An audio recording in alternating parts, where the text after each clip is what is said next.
Now, as I mentioned in the previous lecture, one of the most effective and easy ways to use crystals in healing is to combine them with their associated chakra, or to place them on a particular chakra. If you don't know much about chakras, we'll do a quick recap now. The word chakra means wheel. And when we refer to a chakra, we're actually referring to energetic wheels.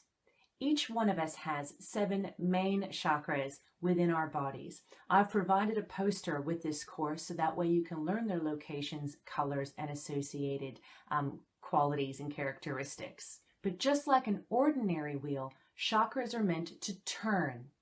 Now, whether it's through lack of awareness or particular problems or issues, whatever it might be, as we go through life, those wheels can slow down and stop turning. And you can get these wheels to start turning again by using an appropriate crystal on or near that chakra. So why do the wheels even need to move?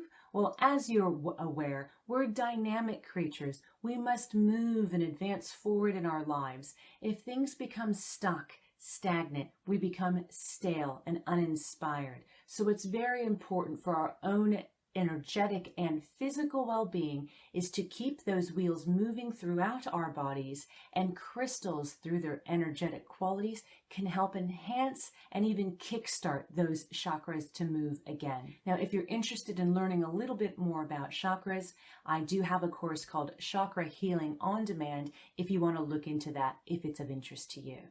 Now, in the upcoming lectures, I'm going to speak a bit more about each particular chakra and the stones associated with it. Now, there are a lot of crystals that are associated with chakras. So what I'm going to do is actually focus on 2 particular stones per chakra, just for ease and clarity of this course. In the upcoming lecture, you're going to see a chart that actually shows you the chakra and the associated stones, as well as the different chakras and their actual locations, colors, and characteristics and attributes, and the poster I spoke of before.